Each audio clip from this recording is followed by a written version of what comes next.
bonjour, bienvenue. Merci. Ça va, c'est stable? Ouais, ça va. On a repris un petit peu notre tournis, mais voilà, à la fin de la journée, il faut te dire que tu peux avoir un petit déhanché douteux. En tout cas, tu es venue nous parler, Flora, de Coalition. Qu'est-ce que c'est que Coalition? Alors, Coalition, c'est une agence d'innovation écologique et sociale que j'ai créée il y a 2 ans et demi et qui accompagne les entreprises, tout type d'entreprises, sur leur parcours de transition.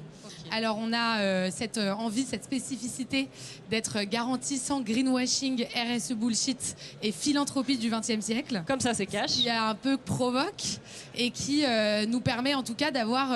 les clients qui viennent à nous sont vraiment motivés, engagés sur cette idée de faire une transition profonde, sincère, réelle et pas simplement de rester en surface, quoi. Alors, ton parcours à toi, il est aussi très, très engagé. Ça fait 10 ans que tu t'engages dans différentes associations. Tu as une expérience au cabinet présidentiel à l'Élysée. Donc, rien que ça. Puis, directrice de la communication et du développement à la Fondation France S'engage. C'est quand même un sacré parcours, quoi. Tu peux nous en parler un petit peu? Moi, c'est vrai que j'ai été plus menée... Enfin, je pense que ma petite carrière, elle s'est plus faite sur une envie d'engagement et une envie de trouver l'endroit où on pouvait faire un peu bouger les choses et de trouver ma place dans justement les écosystèmes d'impact et les lieux d'engagement, j'étais entrepreneur et à un moment je me suis dit, ce qui marche aussi, il y a plusieurs moyens d'arriver à l'impact, mais moi j'étais plus drivée par l'impact depuis le début qu'avec une envie d'entreprendre. Après c'est vrai que l'entrepreneuriat c'est vraiment un moyen de choisir son cadre, de définir son cadre et justement de trouver dans cette grande chaîne de l'impact où finalement aujourd'hui tout le monde parle de ça, tout le monde a envie d'engagement, tout le monde a envie de transition écologique, mais on ne sait pas forcément se positionner.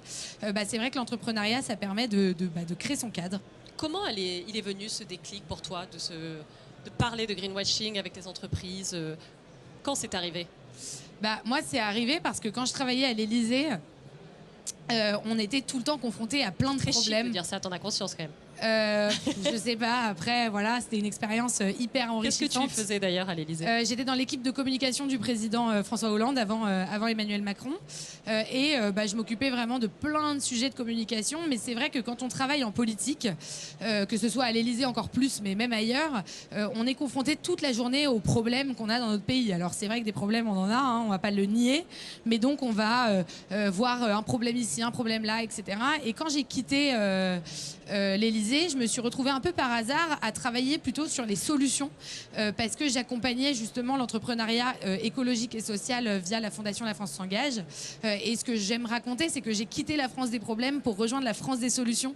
Et en fait, là, je me suis dit, ok, c'est vrai que le constat politique, il est mitigé, quoi. On peut dire qu'il y a des choses qui vont pas, qu'il y a même plein de choses qui vont pas, qu'on est hyper pessimiste. Mais quand on va du côté de l'entrepreneuriat, et cette journée, c'est quand même la bonne journée pour voir ce dynamisme, toutes ces solutions, on voit aussi que la France bouge énormément, qu'il y a des Français qui inventent, qui innovent. Et quand j'ai vu tout ce dynamisme, je me suis dit, mais c'est plutôt là que j'ai envie d'agir.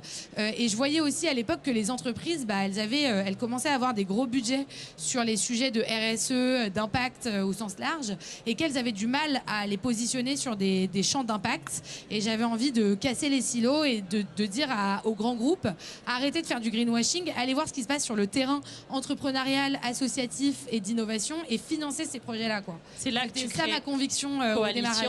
Comment ça se passe, la création, depuis l'idée jusqu'à la concrétisation du projet? Comment tu l'as mis en place?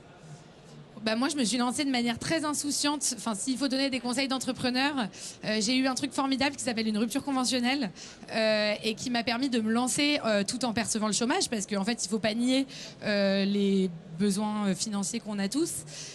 Et du coup, moi, j'ai eu cette chance-là, donc je me suis lancée de manière totalement insouciante. J'avais cette idée de projet, j'avais cette envie. Je me suis dit, on lance un truc. J'ai 18 mois pour me planter.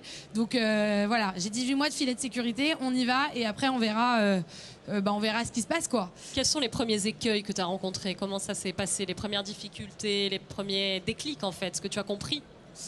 Moi, le truc qui m'a beaucoup fait me poser de questions à tort, et peut-être ça m'a un peu freiné parfois, c'est que on a tendance à mettre les gens dans des cases. Et moi, mon agence, c'est une agence de conseil où on cherche pas à scaler, on cherche pas à lever des fonds, on cherche juste à être rentable et à payer tout le monde à la fin du mois. Et c'est déjà une belle ambition. Et c'est vrai que quand on devient entrepreneur, on nous dit ouais, faut aller aux events de la BPI, mais qui sont formidables. Mais parfois, on se sent pas forcément représenté dans les modèles de l'entrepreneuriat classique. Et donc on nous dit ouais, il faut aller au truc de levée de fonds, il faut aller au truc de femmes qui lèvent des fonds, il faut aller dans les trucs d'incubateurs et d'accélérateurs. Et je me sentais pas forcément à ma place. Après, quand on va voir les entreprises, on nous dit ah mais attention, vous voulez nous faire travailler avec les services publics. Enfin, en fait, nous, notre métier, c'est vraiment de casser les silos. Et du coup, quand on veut être un peu partout, on est un peu nulle part à la fois dans l'imaginaire des gens.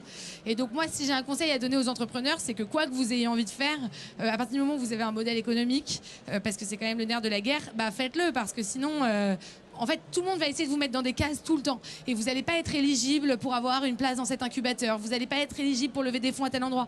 Mais en fait, c'est pas grave. Essayez d'expliquer aux gens qui vous accompagnent et qui vous entourent que c'est pas, il n'y a pas une to-do list de l'entrepreneur qu'il faut respecter absolument. Et sinon, on n'est pas des bons entrepreneurs. Ça n'a pas de sens de penser ça, quoi. C'est bien. Ça fait du bien d'entendre ça aussi un petit peu. Hein. Je vois que dans le public... on hoche de la tête, on est d'accord avec ça. Merci Flora. C'est quoi les prochaines étapes pour toi ? Nous, on continue avec Coalition d'accompagner les acteurs économiques sur leur parcours de transition écologique et sociale.